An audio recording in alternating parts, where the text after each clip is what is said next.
Legislative Drafter, Parliament of Kenya. Thank you very much. Your Excellency, sir, all protocols observed. My name is Maureen Moses, Legal Counsel, Parliament of Kenya. Your Excellency, sir, my name is Samson Davis Maundu, Principal State Counsel and Legislative Drafter, Office of the Attorney General. Your Excellency, sir, I'm Daniel Gishimwambugu, Senior State Counsel, Office of Attorney General. Your Excellency, sir, all protocols observed. My name is Sylvia Kanyi, a Senior State Counsel at the Office of the Attorney General.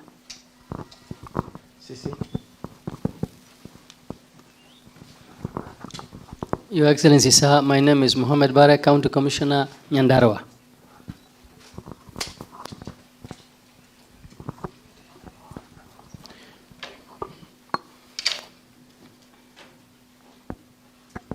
Your Excellency, sir, my name is Royford Kibala, County Commissioner, Nakuru. Your Excellency, sir, my name is Victor Kim, I'm the CEO, Nakada. Your Excellency, sir, all protocols observed. My name is Amos Waroi, Nakada Central Regional Manager. Thank you very much, Your Excellency. That is the persons present here. We are being supported by an excellent secretariat team from your office that will be coordinating this program and the rest of the rollout in the nation as you will be guiding. Your Excellency, I wish now to invite the Chief of Staff to come and invite you.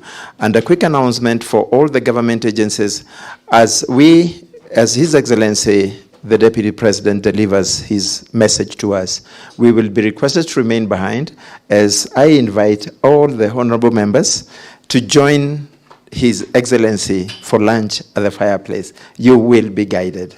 So as we finish, dinner. Thank you very much for that. At least shows we are all alert. Thank you, Excellency, and welcome. Your Excellency, the Deputy President, Rigathi Gachagua, Senators, MPs, MCAs, colleagues, good evening to you all. Your Excellency, it gives me a great pleasure again to be with you this day and just to run our colleagues through the series of events that have taken place to bring us up to speed this day. Barely on 14th of April, just barely 3 weeks ago, Your Excellency summoned us to Nyeri to discuss with all stakeholders this issue concerning alcohol and drug abuse within the region and by extension within Kenya as a whole. And many issues were brought up, a critical one of which was brought up by all our leaders concerning legislation. And today, barely 3 weeks after that, we are now on course to steer the necessary legislation to bring harmony in the way that we are fighting this scourge, both at the regional and even at the national level. Your Excellency, since that day, there have also been various sessions held. You took your time, Your Excellency, to meet also with the county security committees to review some of the critical issues that came up, to refine them. We also found various issues and gaps in the prosecution of cases. Again, you called prosecutors, and we have had several meetings to hone in these matters, resulting now in this, what we are doing today, but also proudly reporting to our colleagues here that there are also many other initiatives which are taking place. Your Excellency, for sure, this is the language of the Kenya Kwanza government, recalling very well that at the beginning of this year that His Excellency the President did call us and to tell us that business would not be as usual. And each and every department was consigned to account for the activities it envisions and how it's going to accomplish them. And for sure, your office has moved with speed to take care of various many added responsibilities that have been given progressively. Your Excellency, we are proud to be working under you, and we are ever at your service. Really, without going much further, Your Excellency, it gives me great pleasure to invite you to come and take on the meeting. So please let us be upstanding.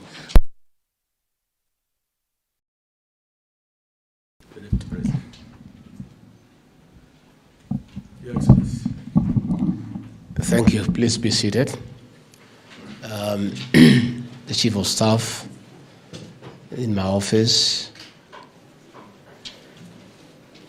members of Parliament from the Senate and the National Assembly, senior officers of the National Government Administration, senior police officers, the prosecutors, the drafters from Parliament and from the Office of the Honorable Attorney General, the Honorable Speakers of our county assemblies in our 5 counties, the leaders of majority present, and members of the county assembly. Good evening.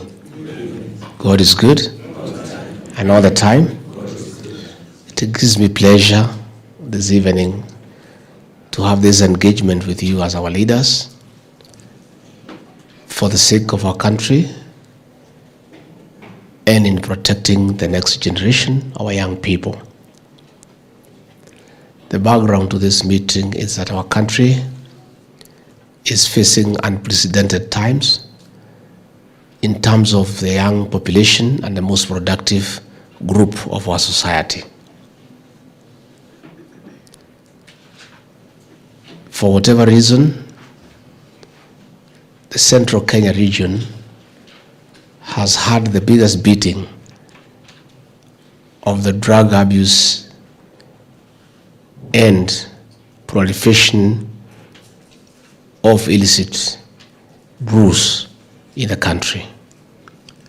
From the statistics given by NACADA, the Central Kenya region, or rather the former Central Province, is leading in terms of alcoholism and drug abuse. The President did instruct me about 3 weeks ago to embark on a program to reach out to the leadership in this region to come up with mechanisms and measures to see what interventions can be made by government and all other stakeholders with a view of saving the next generation. This decision was not because other parts of the country are not important. Far from it. It is because the Central Kenya region has the highest prevalence rate.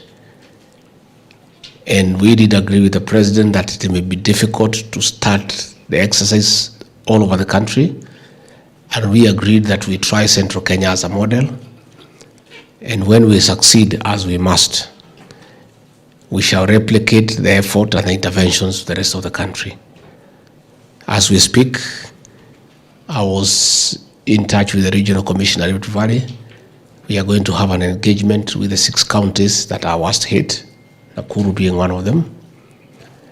From there, we'll have some engagement down the coast before we go to Eastern Province, that is Mount Kenya East, Embu, Meru, and Tharaka Nithi. We did hold our first conference in Nyeri. All members of the National Assembly were present. All members of the Senate were present. Our 5 governors were present. The Regional Security Committee was present. The county security committees were present. The sub-county security committees were present. All the station commanders were present. All the ACCs were present. We had a gathering of about 1,000 people. And from there, we agreed on what we need to do. And in furtherance to what we agreed, I did convene another meeting of the security committees in Nairobi, and a lot of issues came up. And we had a very honest and candid discussion with our security commanders, and a lot of gaps were identified in matters legislation that place is not very helpful in addressing the problem. From there, I was able to call the DPP, and we had another engagement with the security committees and our prosecutors in the region, and again, gaps were identified. It became very clear we need to fix the law and create the necessary legislative framework to back our investigation agencies and our prosecution teams. I therefore did appeal to the members of the County Assembly to grant me an audience, and we met 247 members of the 5 county assemblies and all the 5 speakers and the leader of majority in the National Assembly, the Honorable Kibani Chungwa, for a long day conversation. And this meeting was birthed there. And after a lot of discussion with the members of the County Assembly, we did agree that, one, there were serious gaps. In Nyandarua County, for example, there is no legal framework in place to regulate the issue of alcohol in that county. Again, the laws that were made in the other 4 counties were hastily done and have not been helpful in the fight against illicit brews. We therefore did agree with the 5 county assemblies, with all members present unanimously, that I convene this forum so that we can sit down and come up with uniform laws across the 5 counties. In fact, the County Assembly of Nyandarua did come to see me, telling me that since they didn't have a law in place, they had already crafted something and they wanted to go ahead. And I did implore upon them to exercise some little patience to allow us have this discussion so that we can also improve that law and also make amendments in the other laws in the 4 other counties so that we have uniform laws that will help us. So, ladies and gentlemen, you have a date with history, you have a date with destiny. For those of us who come from the Central Kenya region, you all know the cry of our mothers, you know the cry of our women, you know the desperation of our young people. You know how desperate the situation is. And the entire population is urging us to provide leadership, step forward, and save the next generation. Leadership is about interventions. Leadership is about showing the way. You cannot be a leader who keeps on lamenting and you cannot offer a solution. We cannot accept a situation where our mothers are crying, the women are crying, and we as leaders have no solution. You have no business being in leadership if you cannot be bold enough to take a step and offer a solution. So for the men and women in this room today, history will judge you very favorably if from this sitting for the next 3 days, you come up with laws that are stringent, that are effective to bring down the consumption of illicit brews and drugs in our 5 counties. And I can tell you, because we must succeed, when the history of the Central Kenya region is written and how the region was almost being wiped out by illicit brews and drugs, and there were some men and women who came together to create interventions to save that group of people, you will have written your own chapter in the history of the region. These opportunities do not happen every day. You have a date with the destiny. So we have asked you to come here, and we have brought the members of the County Assembly. We have asked the senators to be here because they oversight what the counties do. We have requested our lawyers from the region in the National Assembly because they understand the law and they are also lawmakers. And with us, we have Honorable Kagushia from Ukuruini, Honorable Jerry Maina from Kirinyaga, and Edward Muriu from Katanga. I don't know what happened to Honorable Gishimu Githinji of Kishogo. He's another one of our lawyers in the region. I requested them to come and help us. We did also ask Nakada to come. The regional head is here, the CEO is here, so that they can also share with us experiences and the gaps that have been identified. Again, I did request the Honorable Attorney General, Honorable Justin Muturi, to give us backup with drafters from the Office of the Attorney General who have the necessary and requisite experience so that they can also come up with existing laws so that we look at them and we decide how way to go. We did also ask the clerk of the National Assembly to assist us with the drafters. And therefore, we have a good house. The police are here, the National Police Service is here, the Office of the Deputy, the Office of the Director of Public Prosecution is represented, the Office of the DCI is represented. So we have a full house. All the agencies in the criminal justice system and the leadership, elected leadership of the region is here. And I want to say, ladies and gentlemen, you have work to do. I would have wanted to open this session tomorrow morning. We had wanted to come first day, we settle down, we have dinner, we bond, we talk, we get to know each other, and then we start the real work tomorrow. I had hoped to talk to you first thing in the morning, but that changed because we have a state guest from Germany. The Chancellor of Republic of Germany is our guest at State House, and I need to be there with the President. Therefore, I requested that you come. I talk to you today, then we break, we have dinner, we bond, we sleep, then tomorrow morning, under the chairmanship of George McEvoy, my Chief of Staff, a long-standing administrator in this republic, you can be able to make progress. You are here the whole of tomorrow and Saturday. You can check out on Sunday morning. And I want to tell you, in your leadership journey, these 2 days are very instrumental and monumental. Don't think you are wasting time here.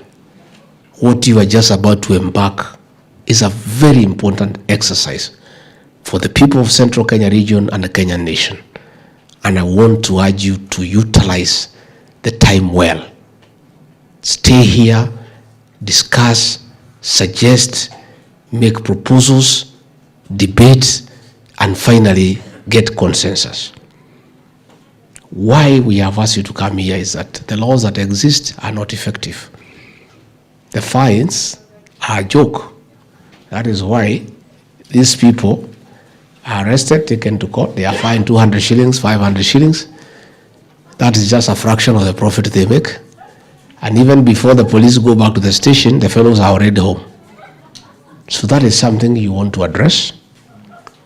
You must come up with very stiff penalties that are deterrent, especially to the brewers and the peddlers. The people who are making these illicit brews and those who are doing wholesale and those who are transporting, you must come up with very punitive penalties, both in terms of fines and imprisonment terms. Number two, you may want to consider what to do with vehicles that are impounded, transporting drugs and illicit alcohol within your county. You may want to consider that those vehicles are forfeited to the county government so that it's deterrent. We have had a very big weakness on licensing. Since the county governments came into place, this exercise was being done by NACADA and the county commissioners and the district commissioners then. It was a very serious exercise. I served in that government myself. That administration, the liquor licensing court was not a joke. It was a very serious affair chaired by the district commissioner. And they were very responsible people. They would never license kiosks to be bars. They would never license kiosks to be bar and restaurants. And I can tell you life was working because Tusker then was called Baada ya Kazi. It has now changed Badala ya Kazi. And I can tell you because we were there. We were not born yesterday. We've been around for a while. Bars were opening at 5. And nobody would open before 5. There would be 1 or 2 bar and restaurant in the big town.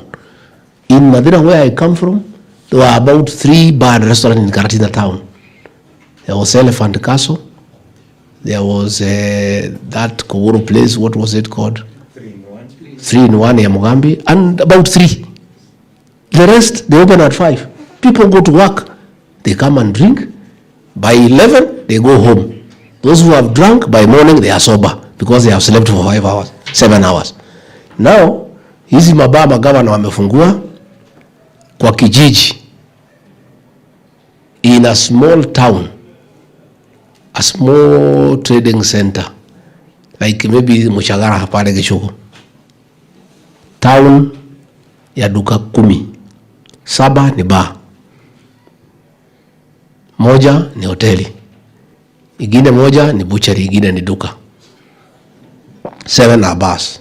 They are open throughout the bar and restaurant. The governor amechukua pesa, revenue ya kumsaidia county.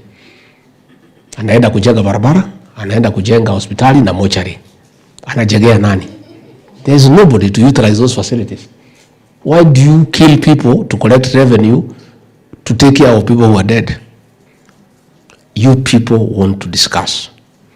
Can you consider re-establishing the liquor licensing court and don't leave it to the county government alone?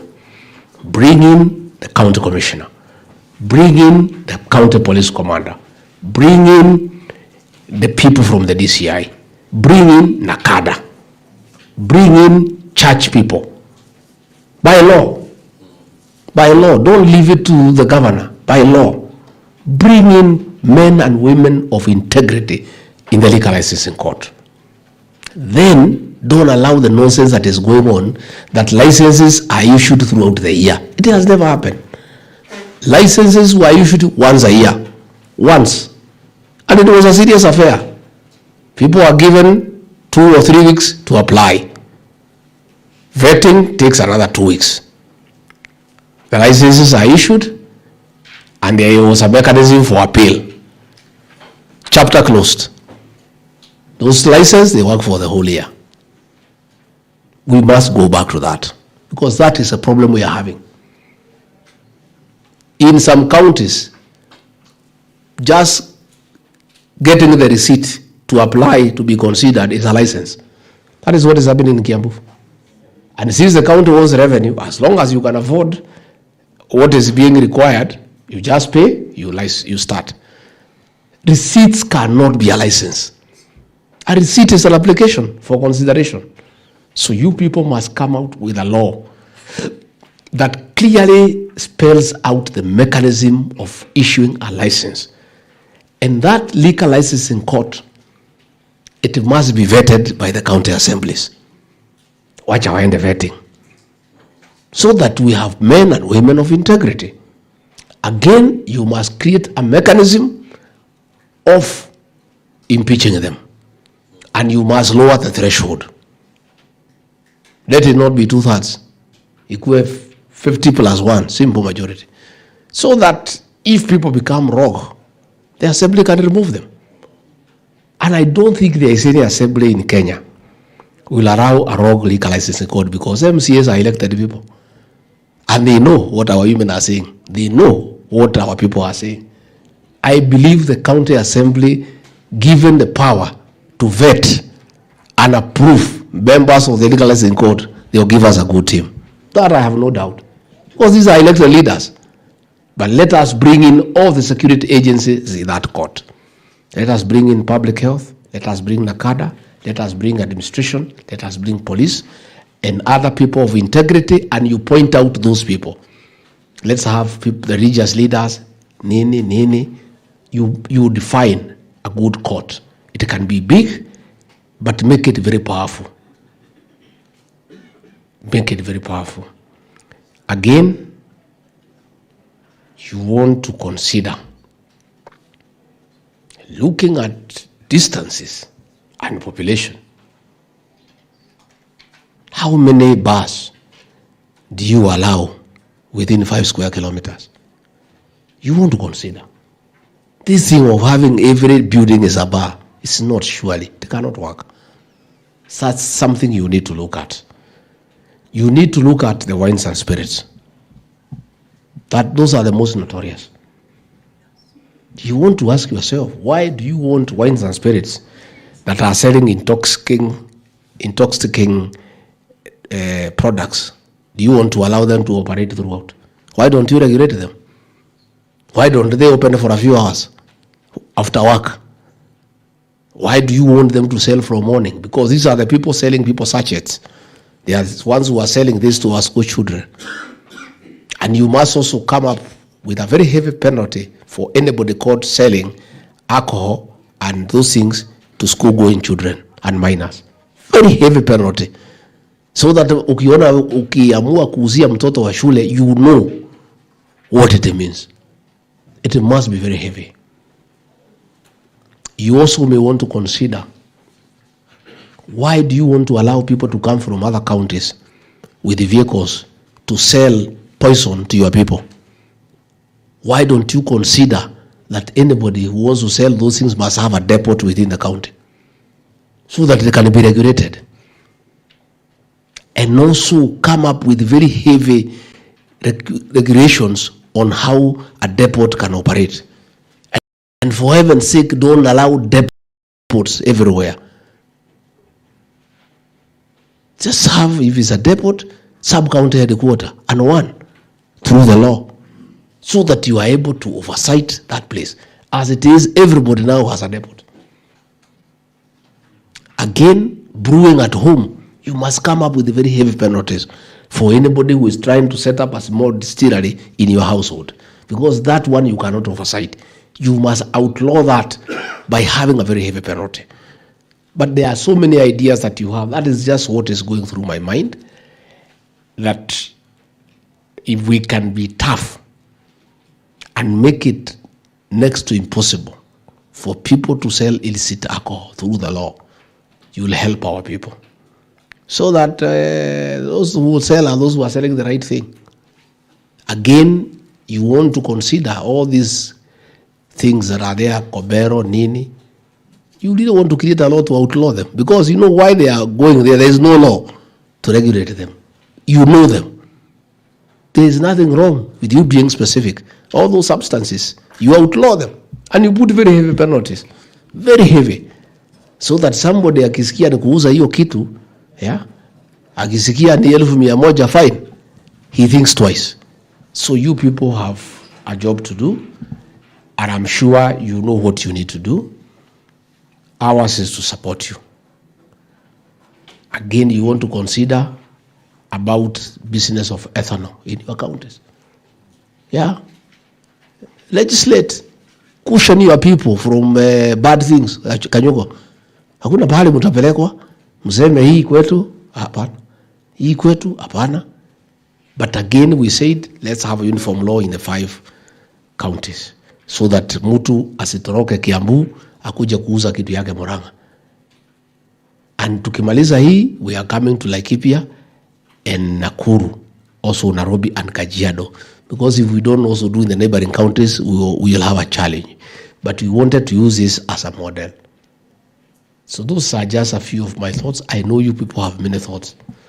I brought these members of parliament to assist you, because they are also from there, they know. These drafters will help you. The people of Nakada, you know this journey. You know what can be done. These are the lawmakers, and they have mandate from the assemblies who are told to come here and make the laws. DPP, you know where we have weaknesses. We had a long conversation. Talk now. Police, you know where we have a problem. Let everybody talk openly and candidly.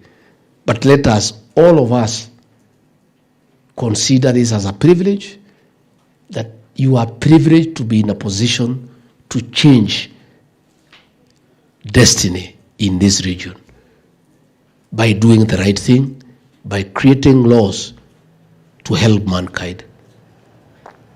I know there is a discussion about, no, these boys, if they don't drink, they need something else to do. That is true. But that does not mean because they have nothing to do, they cure themselves. We are making reforms in the coffee sector, in tea, in milk, to prepare for these boys. As it is today, even if we reform coffee, there will be nobody in the farms. I have many roads I was doing as a member of parliament. We could not get young men to work on the roads. It's women who are spreading maram. The men are not available. So the issue that they are drinking, they have nothing to do, is also not true. It's not true. I have seen many projects lacking workers. The people available for work in central Kenya region are women and young girls and old men. The young boys are not available. And the reason, there is cheap, available alcohol. Let us make it impossible to have cheap, available alcohol. Let these boys go and work if they want to take Staska, which is 200 shillings. Aende afanye kazi, alipwe 400, akunywe 2, iishe bila chakula. Nobody will agree. But now hii pombe ya 30 shillings and 40 shillings is a problem. Much as we are saying that we need to create alternative things for these boys, as a government, as a society, we have allowed poison in the shops at an affordable rate. I'm so happy that since we started this exercise in Central Kenya region, Sokoto of Bangi that was going at 100 shillings now is going at 400. We are making progress. That is good progress. It's becoming unaffordable. And that is the right thing. Because the police are so heavy on Bangi. So wale wenye kuuza, the risk is so high, wanaongeza pesa. When they sell at 400, people who are affording at 100 stop smoking. Because it's not available. So let us not make cheap drinks on the shelves. And these wines and spirit, you guys must come up with a solution. You must deal with them. Why should we have a wine and spirit shop in Yakanja Shopping Center? For heaven's sake. Who takes wine in there, in that thing? Wine and spirit was a very coveted drink. It was for the bourgeois and the rich and the wealthy.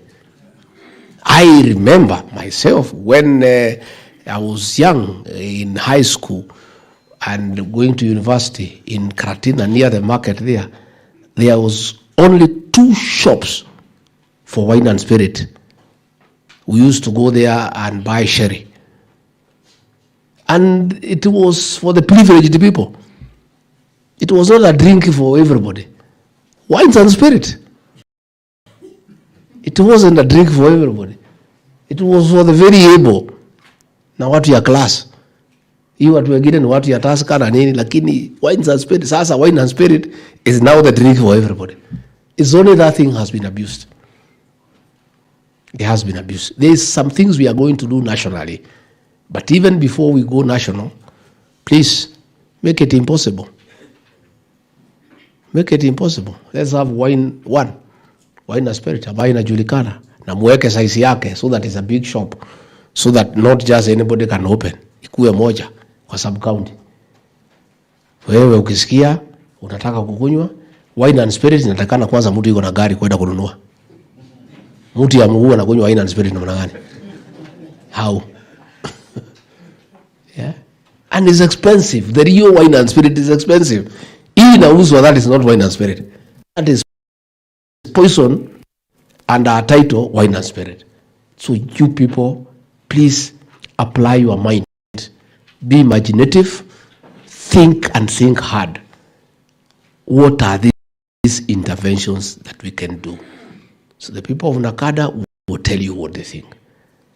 DPP will tell you what they think. DCI, National Police Service, County Commissioner Nyandarua and your people, Wanagivara and your people, you tell us. MPs, you know.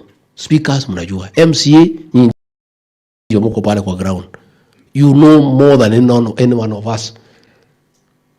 Mimi, at least the little I know is that when I was there in the village, wine and spirit was for the rich.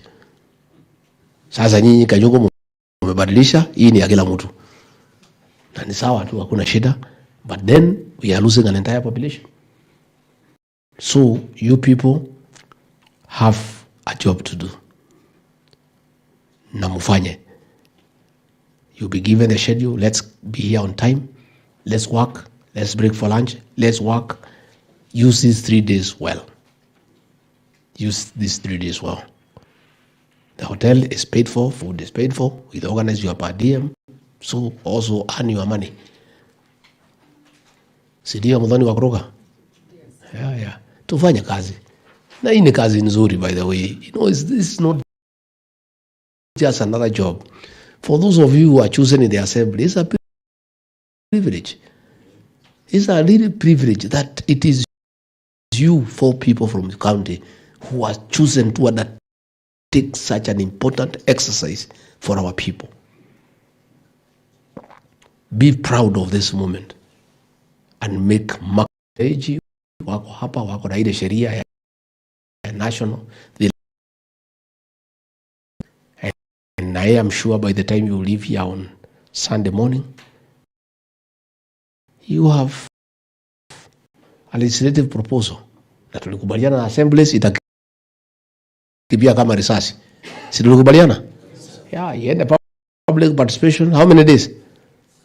Yeah, 7. Yeah. And I don't mind map support. I can come na tu publicize nitakuja. Tusikie wananchi waseme, tuambie tumepitisha hii, na utaona mkitengeneza sheria mzuri, you people will be heroes.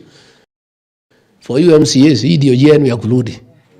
I'm telling you, hii pombe pahali imefika. Pahali imefika. Mimi kwanza sasa hii vita mimi napigana naye. Kura ya force. Yeah. Vijana wananipiga kidogo kidogo, but watatulia, wakiwacha pombe, waanze kufanya kazi, wataelewa. Na unajua uchaguzi huko mbali. Watakuwa wamesahau, so hakuna shida. So this assembly of yours, if you make good laws and we stop this nonsense, society will reward you. I'm not niambia, me have a lot of experience in this politics. I know the way they go. And they are waiting. They are waiting to understand these county assemblies. Dying wanalala kwa mtaro. Vijana wanalala chini kwa kitanda, wa mama wanalala juu peke yao. What are they doing? And I'm telling you, you can turn your politics into something that is unstoppable. I was just trying to provoke your thinking and urge you to do the right thing and put your all, put your mind and your energy here. And by the time you leave on Sunday morning, please, let us have a legislative proposal and we agree it's across board. Let us borrow what is good in Nyandarua, what is good in Kiambu, tukoroge, ile ingiani, lakini let us have one law. Then, once we do that, I'll lobby the other regions, will make these national laws so that nobody has anywhere to hide. So, mimi nimetakia nyinyi mema. Wewe Mwangi unasema ati tutaenda kukula chakula peke yetu, wengine wabaki? Your Excellency, just the government agencies to check the way forward on the program. But they also join us. Yes, you're joining me. Usikuwe na ubaguzi bana. Ni watu wetu, so usitupangia tukule na waheshimiwa alafu watu ya serikali atabaki hapa.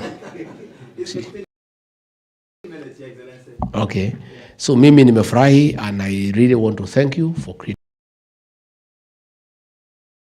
your stations, you have left your wards, you have left your assemblies, you have left your families to come here for national duty. This is a sacrifice, but it's worth it, I want to tell you. Mimi nasema hata nisipofanya kazi, hata niende nyumbani.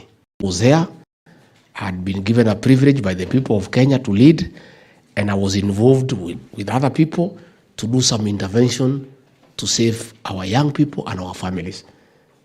Hata nisipofanya kazi ingine, hiyo itatosha mimi. And I want you to look at this thing as a big challenge for us as leaders. The society has given up. Wameinua mkono. They have resigned to fate. Wacha watoto wetu tu wakufe tu tukiona. But we are leaders. Leaders provide solutions. And you must be bold. You must be bold. And I'm very happy. I want to thank our officers. I'm very happy with what is going in Kiambu, what is happening in Murang'a, what is happening. I'm following. And I want to encourage you, commanders. You are on the right path. You are on the right path. Na niambia nyinyi msiogope. You know, muendelee. Na msitishwe na mtu, nilisema simu ni ine peke yake. ya president, yangu, ya Kidiki na ya Kome. All other phones ignore. Na sisi tutakuwa tukipiga kusema muendelee. We can never call to say muache. So nisikia kuna mtu wengine hapo Harambee House alikuwa anatisha watu Murang'a. Nimepigia huyo DCC na mwambia wewe ni bure, wewe ni muoga. Simu ni 4. Kunayo imekuja kwa hiyo watu 4 hakuna. What is your problem? Please work, commanders. Fanyeni kazi. I will protect you and nobody will touch you.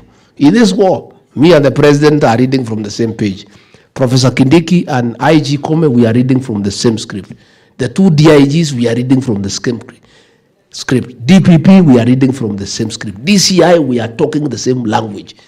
You have no reason not to succeed. For once, the whole might of government is behind you. You have no reason not to succeed. Once these good members fix the law for us, sisi sasa tufanye kazi yetu. Si mtatupatia sheria nzuri. Na nyinyi muachie hapo, msiende kumwaga bombe, itamletea nyinyi shida. Mtekeleze sheria, sheria itafanya kazi. Wenye kutekeleza sheria wako hapa.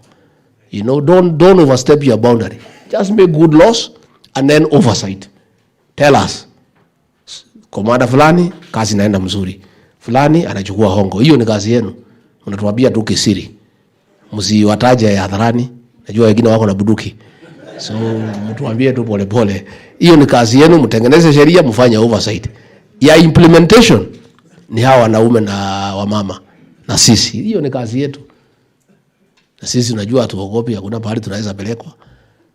So I think we'll succeed and I'm very positive. I am very motivated. Since we started working with these officers, I am very happy.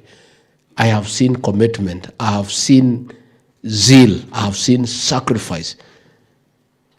It has not happened again in the history of this country where officers in uniform have agreed to work.